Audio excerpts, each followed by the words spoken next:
मैं मीनाक्षी सुक्का एक बार पुनः आप सभी का टारगेट विद केसी साथियों स्टार्ट करने वाले हैं सर। और आज से साथियों हम तैयारी करेंगे टेट के अनुसार, यानी टेट और सुपर टेट की कंबाइंड। पहले आप अपने माइंड में ये सेटअप कर ले, जो आप पढ़ चुके हैं ये आप बेसिक पढ़ रहे हैं, आगे इसका स्टैंडर्ड थोड़ा सा हम आप वाले हैं। आने वाले समय में आपको बहुत बेहतर टेस्ट सीरीज वाली है, तो आज हम इस टेस्ट सीरीज को बहुत फास्ट करेंगे कि इसमें मोस्टली वही प्रश्न हमने रखे हैं जो हमारे प्रीवियस एग्जाम में बहुत बार अलग अलग एग्जाम में पूछे।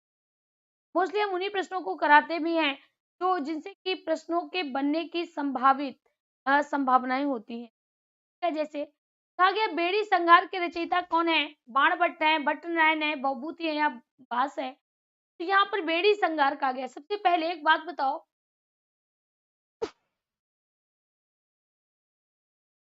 कहता है यहाँ पर आपसे कह रहा है, कहता है एक बात बताओ, बेड़ी संघार का अर्थ क्या है?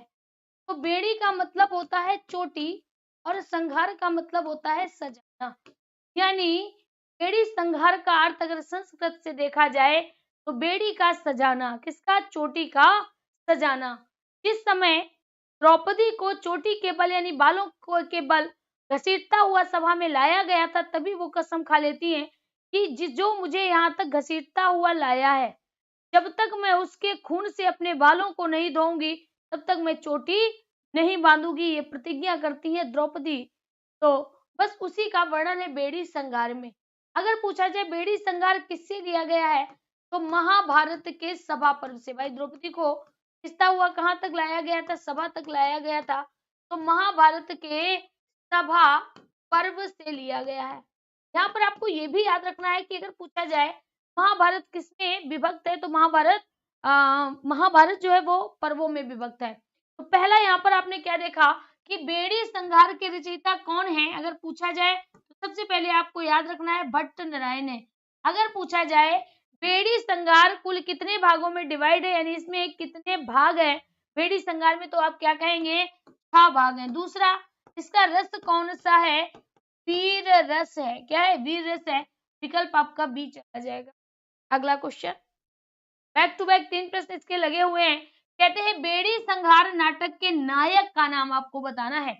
तो बेड़ी संघार किससे लिया गया? महाभारत के सभा पर्व से लिया गया है। इसकी नायिका अगर पूछी जाए तो इसकी नायिका यानी इसको किसने नायिका का पात्र किया था, तो वो द्रौपदी थी। और अगर मेरे साथियों नायक की बात करें तो याद रखना अर्जुन। कौन थे? अर्जुन थे, युधिष्ठिर थे और भीम थे।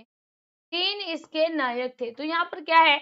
यहाँ पर भीम युधिष्ठिर दोनों की बात कर रहा है, कि विकल्प चला जाएगा, ए और बी हो जाएगा। ठीक है, अगला क्वेश्चन कहते बेड़ी संगार में मुख्यतः किस प्राकृत का वर्णन है? सौरसेनी, अवंतिका, प्राच्या या मागधी?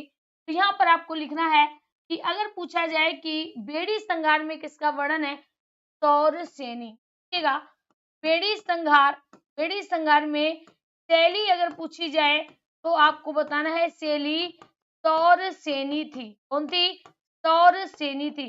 ये सभी शैलियों की प्रधान शैली है, सभी शैलियों की प्रधान शैली है। और इसका नायक हमेशा कोई ना कोई राजकुमार रहता है, राजकुमार रहता है। तो यहाँ पर आपका विकल्प क्या जाएगा? ए विकल्प हो जाना है, ए विकल्प हो जाएगा। आगे बढ़ते हैं। शिवराज का विजय, यानी अगर देखा जाए हम का हटा दें तो क्या बन गया?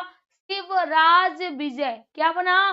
शिवराज विजय। यानी शिवराज विजय क्या है? शिवाजी की विजय। शिवाजी की विजय को शिवराज विजय कहा जाता है। शिवराज मतलब शिवाजी। शिवाजी की विजय शिवराज विजय के नाम से जानी जाती है। अगर पूछा जाए शिवराज विजय के नायक कौन है, तो नायक स्वयं शिवाजी हैं। ठीक है, अगर पूछा जाए शिवराज विजय को लिखा किसने है, तो अंबिका दत्त व्यास ने। किसने लिखा है? अंबिका दत्त व्यास ने लिखा है। साथियों ये है क्या? यह उपन्यास है। क्या है? उपन्यास है जो 12 निःश्वासों में बटा हुआ है, 12 निःश्वासों में बटा हुआ है। क्लियर? तो यहाँ पर आपका विकल्प क्या जाएगा? सभी हमारे साथी कहते हैं सी हो जाएगा, उपन्यास हो जाएगा। कमर कस लो, सोमवार से आपको एक टेस्ट सीरीज मिलेगी, एक या फिर लगातार ऐसी टेस्ट सीरीज होंगी, बहुत ही ज्यादा हार्ड होने वाली हैं। यहाँ पर आपका विकल्प क्या जाएगा? सी चला जाना है।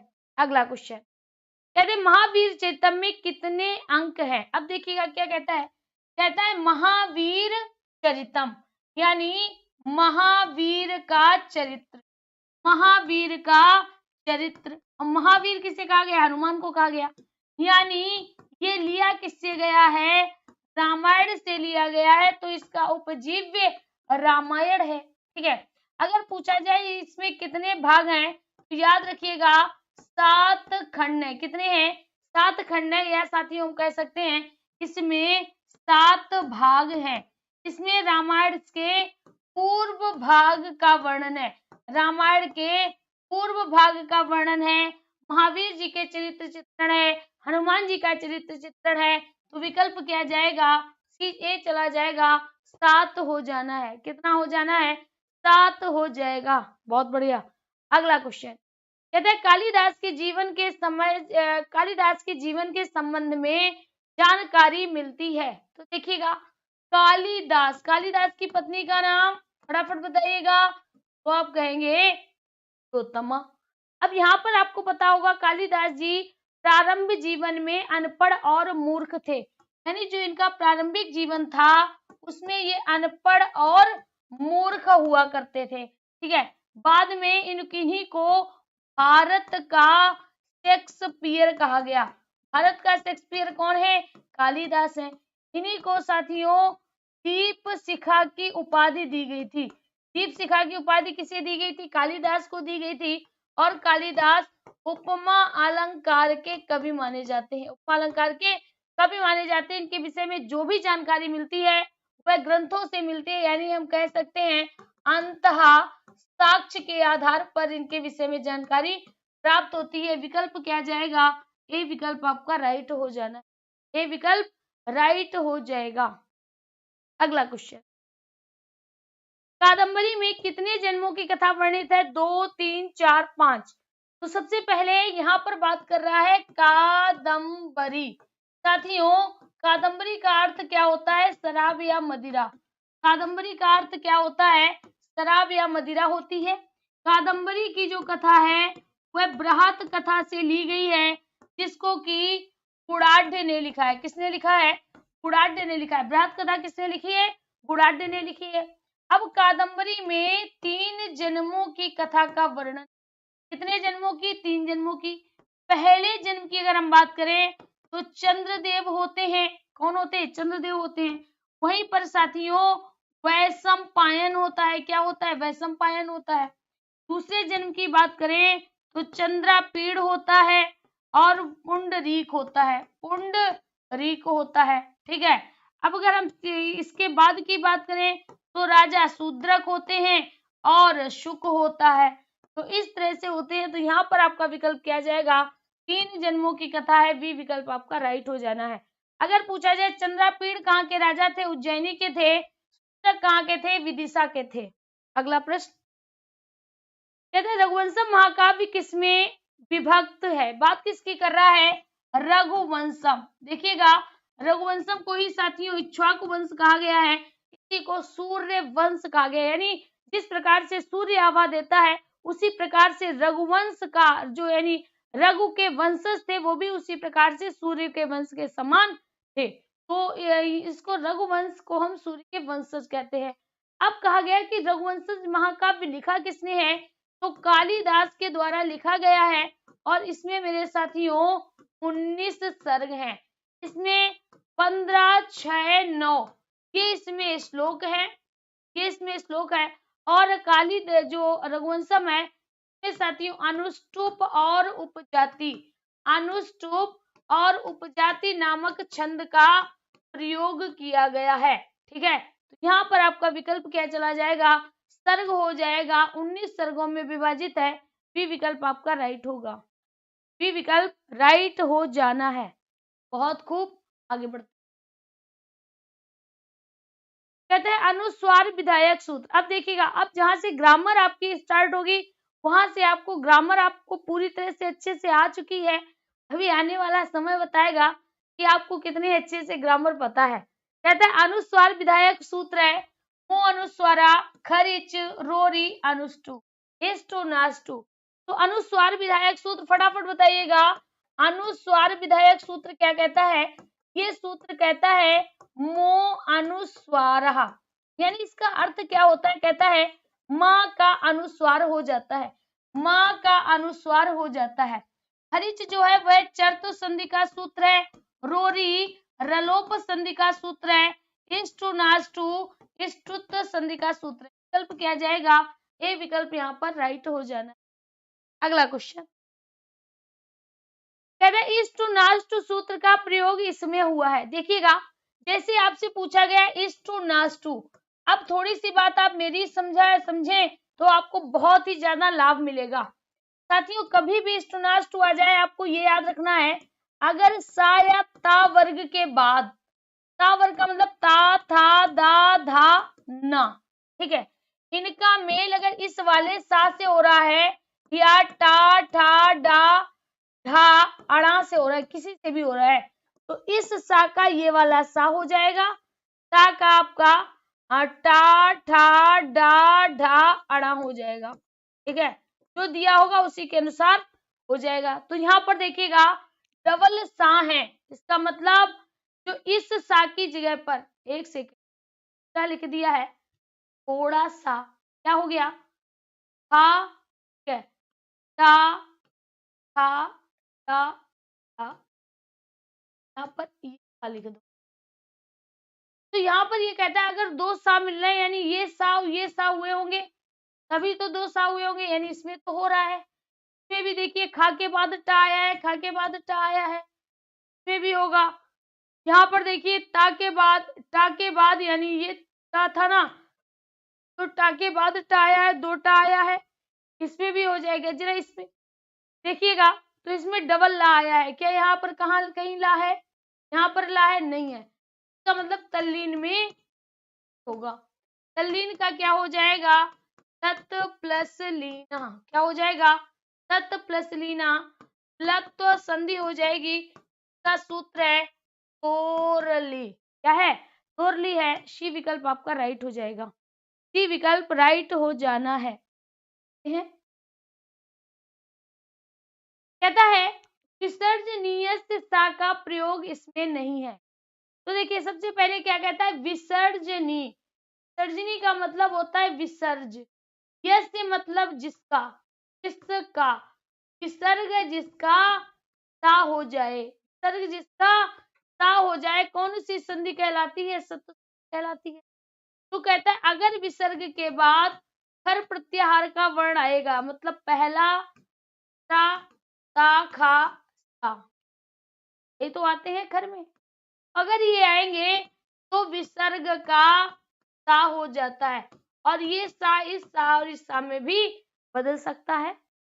अब देखिएगा, कहता है रामस करोति, तो यहाँ पर देखिए इसके बाद का आया है तो इसमें होगा, इस सा के बाद चा पहला वर्ण आया है, इसमें भी होगा, इस सा के बाद ये ता आया है यानी पहला वर्ण होगा, इसमें भी होगा। देवो अयम में नहीं हो जाएगा, क्योंकि अगर ये बना हुआ है, ये क्या है? ये अवग्रह है, और अवग्रह किसमें आता है? पूर्व रूप संधि में आता है। इसका विग्रह क्या हो जाएगा? देवो धन अयम हो जाएगा। क्या होगा? देवो धन अयम हो जाएगा। अगला प्रश्न कहता है मनोरथ में सूत्र का प्रयोग हुआ है। क्या कहता है? आपको बताना है मनोरथ में कौन सा सूत्र प्रयोग हुआ है। यहाँ पर हम लिख लेते हैं मनोरथ। क्या लिखते हैं? मनोरथ लिख।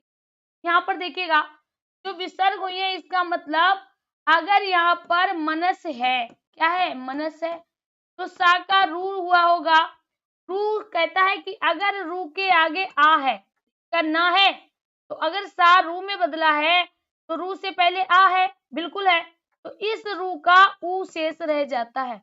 और आ और उ मिलकर ओ हो जाता है। यानी यहाँ पर क्या हो गया, मनो हो गया। शेष किसका मिलना है, रथ का मिलना है। रथ में यहाँ पर हस प्रत्याहार अगर हो जाएगा तो सूत्र होगा हसी चा, और हसी चा सूत्र के अकॉर्डिंग होते हुए ए विकल्प आपका राइट हो जाएगा। ए विकल्प आपका राइट हो जाएगा। आप कहेंगे हसी चा का मतलब क्या है, देखिएगा हाय वारल, पांचवा, चौथा, तीसरा, ये वर्ण अगर यहाँ पर आए होंगे, देखिएगा अगर यहाँ पर इसमें से कोई भी वर्ण आया, जैसे रा है तो रा तो आया है, देखिएगा रा आया है, तो रा किस का हो जाएगा, हस प्रत्याहार का हो जाएगा, और हस प्रत्याहार के होते हुए यहाँ पर हसीचा सूत्र लगेगा, हसीचा सूत्र लगेगा।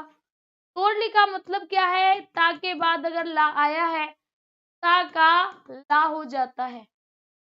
रोरी की बात करें, कहता है रा के बाद अगर रा आया है, रा के बाद अगर रा आया है तो रा का लोप हो जाता है। इसी को रलोप बोलते हैं। क्या बोलते हैं, रलोप संधि बोलते हैं।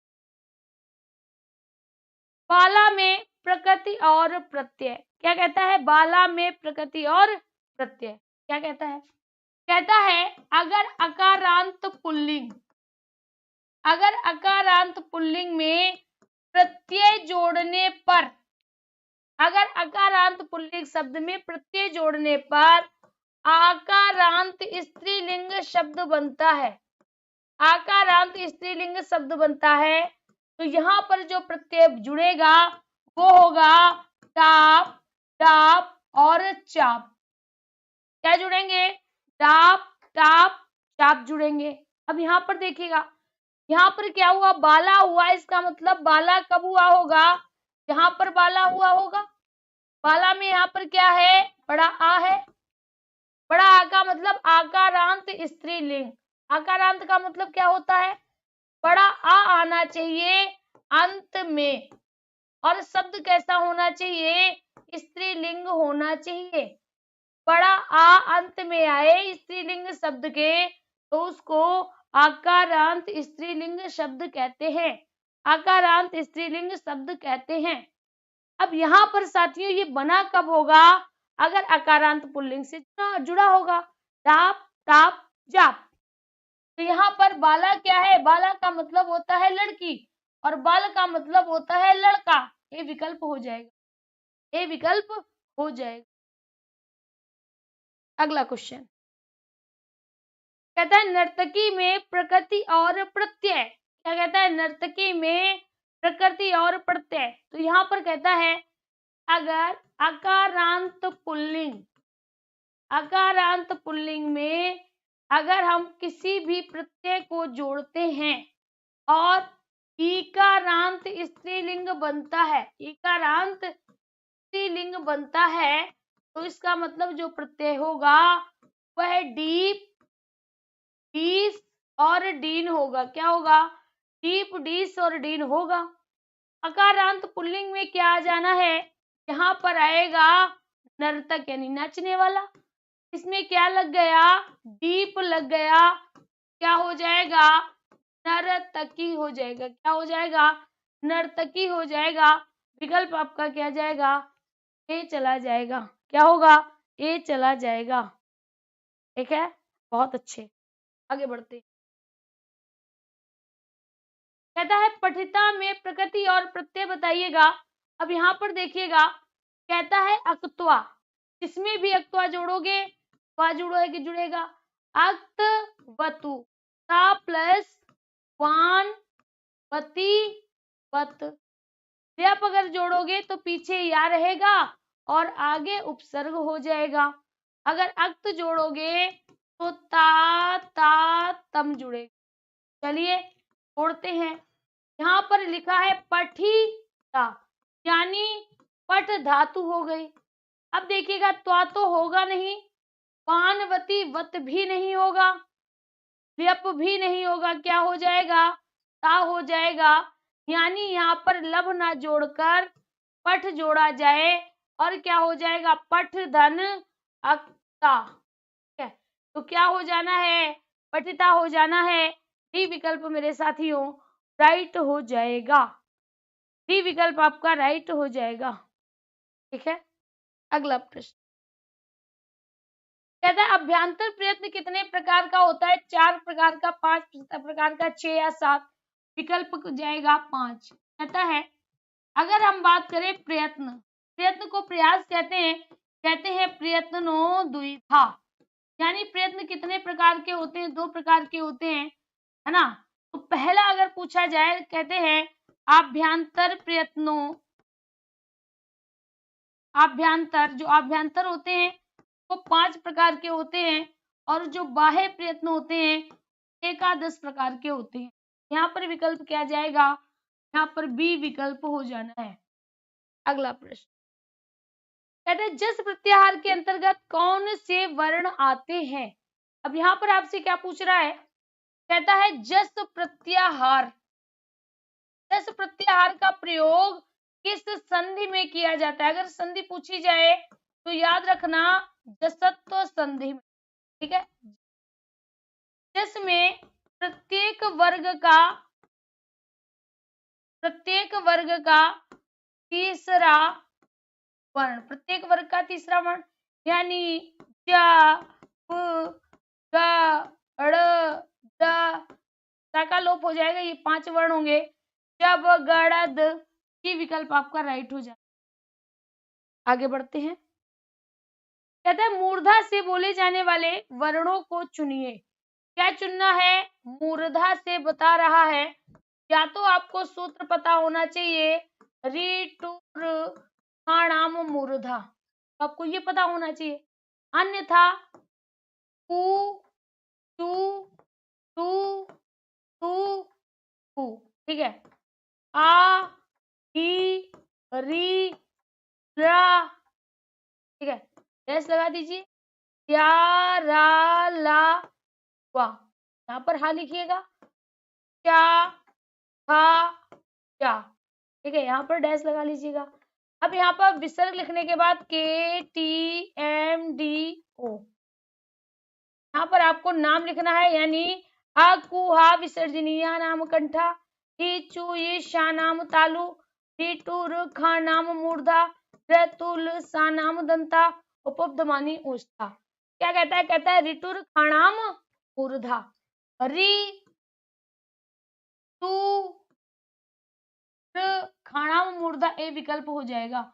यहाँ पर अगर ये वाला होता तो तालु हो जाता, पापा बाबा में ओष्ठ हो जाता, रतुल सानाम दंता हो जाता। विकल्प क्या हो जाएगा? ए विकल्प हो जाएगा। ए विकल्प हो जाना है। कहते हैं उपधमानी का उच्चारण स्थान बताइएगा।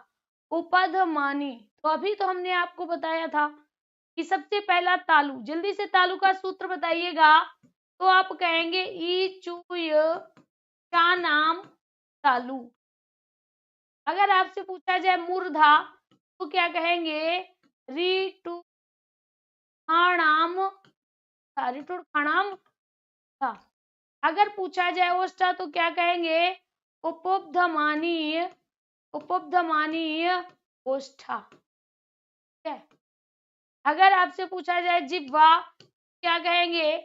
जिह्वा जिह्वा मूलस्य, जिह्वा मूलस्य। अच्छा, इसका तात्पर्य क्या हुआ? इसका तात्पर्य ये है कि अगर उपधमानी पूछा जाए, क्या पूछा जाए? उपधमानी पूछा जाए तो उसका उच्चारण स्थान ओष्ठ रहता है। सी विकल्प आपका राइट हो जाएगा। सी विकल्प आपका राइट हो जाना है। ठीक है, आगे बढ़ते। कहता है खर प्रत्याहार का बाह्य प्रयत्न है, की बात कर रहा है खर प्रत्याहार की। तो हमने 2 प्रत्याहार आपको बताए थे। सबसे पहले हमने कहा था अस बी खर। क्या बताया था? अस बी खर, यानी आ से अघोष, वा से श्वास, बी से विवार। ये किस में चले जाएंगे? खर प्रत्याहार में चले जाएंगे। ठीक है, दूसरा हमने आपको बताया था हसना हसना सास, है ना। हसना सास क्या कहती है, हसना, यानी हस प्रत्याहार हो जाएगा किसमें, नाद में, साफार संवार में, और साफार सघोष में, साफार सघोष में। अब देखिएगा सबसे पहले कहता है संवार नाद घोष, क्या कहता है, संवार नाद घोष, घोष मतलब सघोष, ना सास यानी हर्ष प्रत्याहार, विश आ यानी आ स वी हर प्रत्याहार हो जाएगा, इसमें सभी स्वर हो जाएंगे, और अल्प प्राण महाप्राण अलग होता है, तो विकल्प क्या जाएगा, भी चला जाएगा। हर प्रत्याहार में विवार होता है, श्वास होता है और अघोष होता है। अगर पूछा जाए खर प्रत्याहार के वर्ण कौन कौन से होते हैं, तो याद रखना पहला वर्ण, दूसरा वर्ण, शाखा शा हो जाते हैं। आगे बढ़ते हैं, अगला क्वेश्चन कहता है अक्षणा काणा में कौन सा सूत्र प्रयोग हुआ है। अब यहाँ पर देखिएगा कहता है अक्षणा काणा, क्या कहता है, अक्षणा, जैसे अक्षणा देखा तो समझ लीजिएगा अक्षणा का मतलब होता है आंख से, और दूसरा क्या है कान्हा, कान्हा का अर्थ होता है काना, क्या होता है, काना, यानी यहाँ पर आपसे सीधे सीधे कह रहा है आंख से काना, कहाँ से काना, आंख से काना। कहता है साधकतम करणम, अगर कोई भी साधक बनेगा, अगर कोई साधक बन रहा है, क्रिया को साधने में साधक का कार्य कर रहा है, तो वहां पर सूत्र लगेगा, तृतीया होगी, वहां पर सूत्र लगेगा साधकतम करणम। कहते सहयुक्त प्रधाने, यानी सह साकम समम सार्धनम में सूत्र आता है सहयुक्त प्रधाने और तृतीया विभक्ति होती है, ठीक है। फिर कहता है एन, जिस अंग, अंग में विकार मतलब कमी हो, जिस अंग में कमी होती है उसमें भी तृतीया विभक्ति का प्रयोग होता है। कर्ता करणयों तृतीया, यानी कर्ता जो होता है, कर्ता करण में होता है, कर्ता करण में हो जाता है, यानी तृतीया में हो जाता है कब, जब वाक्य कर्मवाच्य का होता है या भाववाच्य का होता है। यहाँ पर सूत्र क्या हो जाएगा, ए नंग विकारा हो जाएगा, सी विकल्प आपका राइट होगा, सी विकल्प राइट हो जाना है। आगे बढ़ते हैं, कहते सा विप्राय गाम ददाती, सा मतलब वह है, विप्राय मतलब विप्र को, गाम ददाती गाय देता है। कहता है चतुर्थी विभक्ति की, तो हमेशा याद रखना धातु में कभी भी विभक्ति रूप नहीं चलते हैं। सा में तो 100% प्रथमा है, अब दो बचे या तो गाम में या विप्राय में, इन दोनों में ही तो होगा।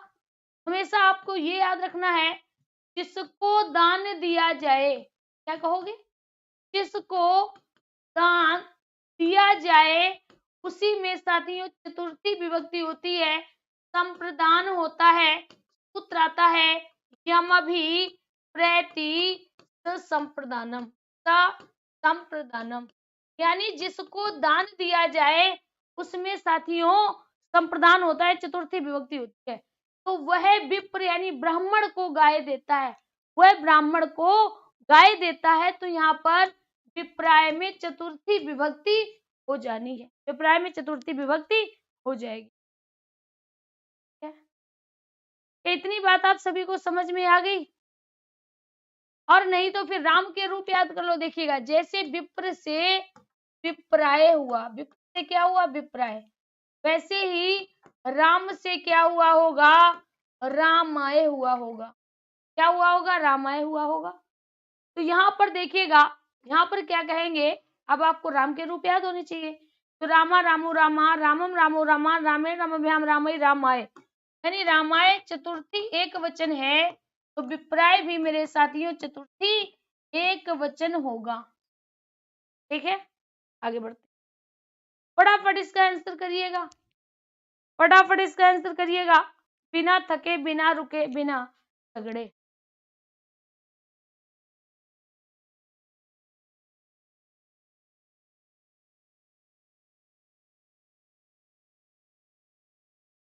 न्याय में चतुर्थी व्यक्ति एक वचन, बहुत अच्छा, अंजनी कपूरवन।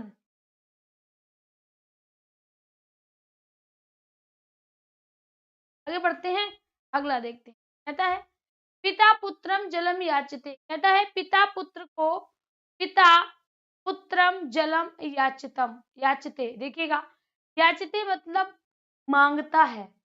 पिता पुत्र से जल की याचना करता है। पिता पुत्र से जल की याचना करता है। पुत्रम पद में विभक्ति बताइएगा। कहते 23 का बी हो जाएगा। सभी लोग बताइएगा क्या होगा।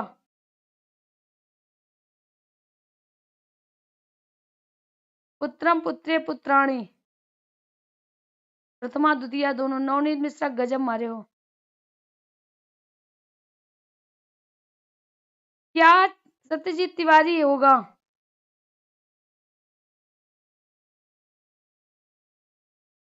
देखिएगा, यहाँ पर कई लोग बिल्कुल सही सही लिख रहे हैं। कहता है यहाँ पर सबसे पहली बात देखिएगा, पहली बात अगर पूछा जाए कि पिता पुत्रम जलम याचते, ठीक है, तो पिता पुत्र से जल की याचना करता है।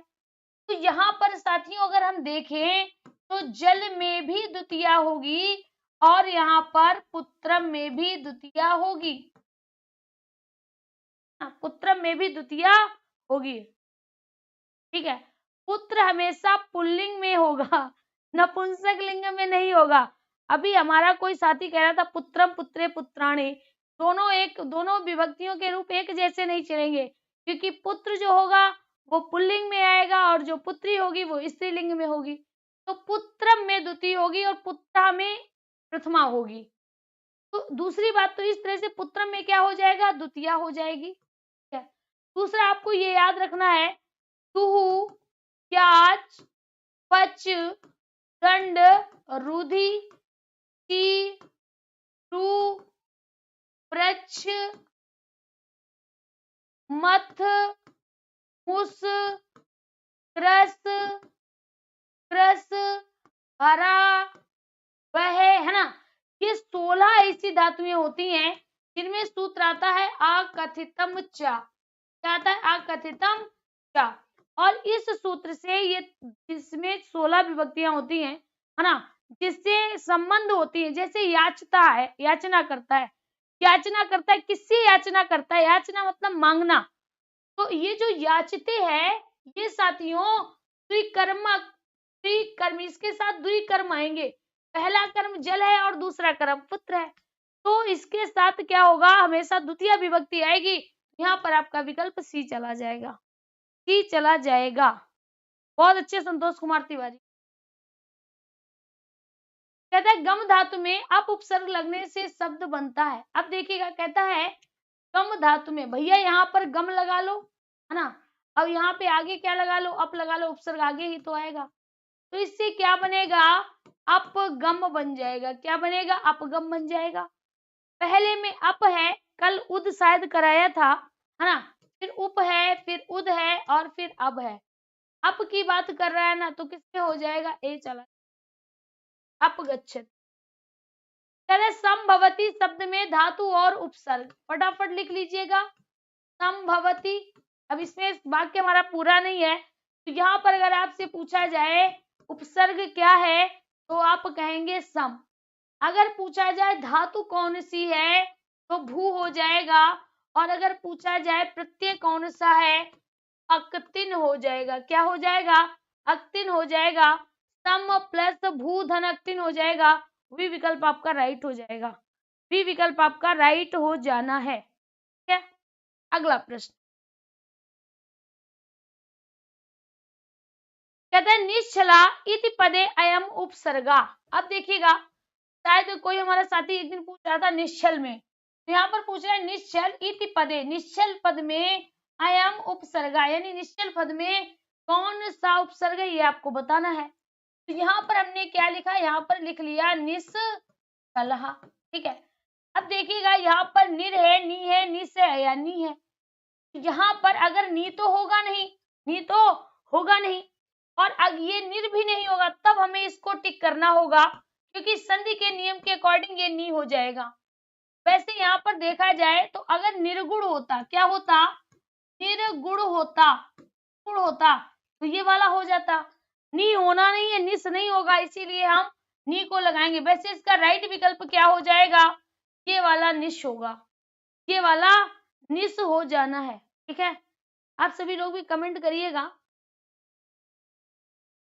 ये हो जाएगा, बहुत बढ़िया। आगे बढ़ते हैं। कहते हैं राजन शब्द में राज्ञा रूप विभक्ति का है, द्वितीया का, तृतीया का, चतुर्थी का या पंचमी का। देखिए हमने आपको एक समास कराया है, 2-3 बार इसको कराया है। जैसे अगर कहा जाए, कहीं पर लिखा हो राजपुत्रः, राजपुत्रा, हाँ, ये कौन सा समास है, तत्पुरुष समास का होगा। तब हम इसका समास विग्रह करेंगे तो ये 2 भागों में डिवाइड हो जाएगा। राज जो है वह क्या हो जाएगा, राजा का पुत्र हो जाएगा, और इसको हम क्या कहेंगे, राज्ञा पुत्रा। बताया है कि नहीं बताया है, राज्ञा पुत्रा हो जाएगा। यानी जो राज्ञा है वह मेरे साथियों षष्ठी, काकी के षष्ठी में आता है, तो ये षष्ठी विभक्ति हो जाएगा। क्या हो जाएगा, षष्ठी विभक्ति हो जाएगा। यहाँ पर ई विकल्प डाल के लिख लीजिएगा, षष्ठी हो जाना है, षष्ठी हो जाएगा।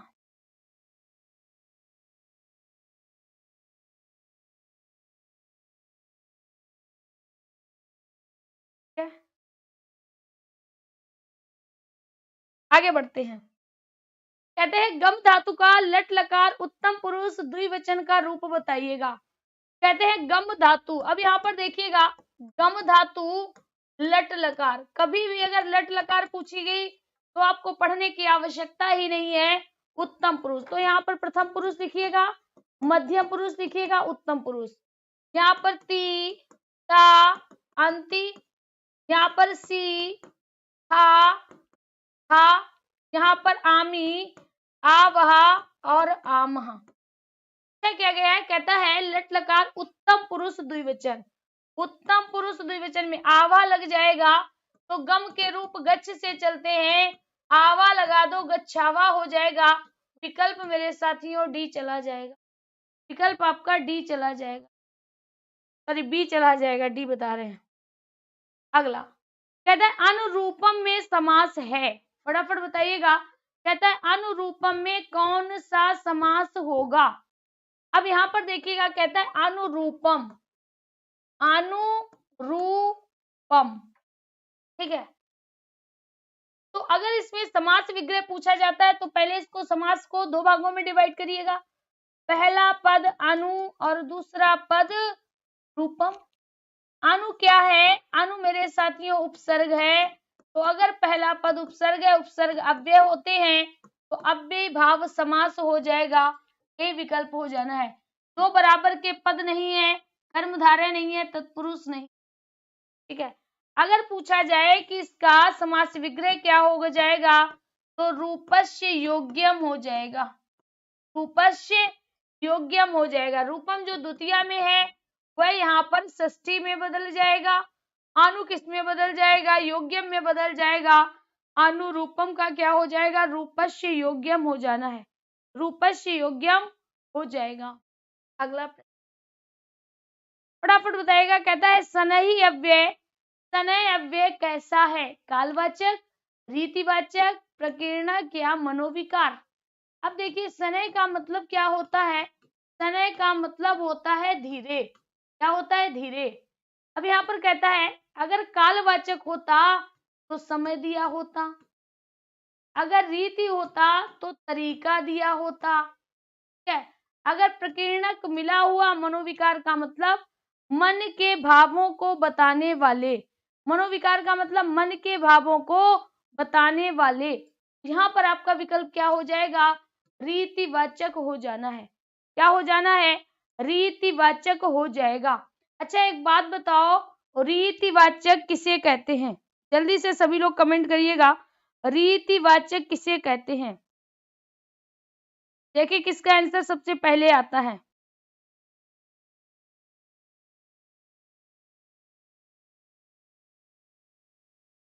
जल्दी से बताइएगा भाई।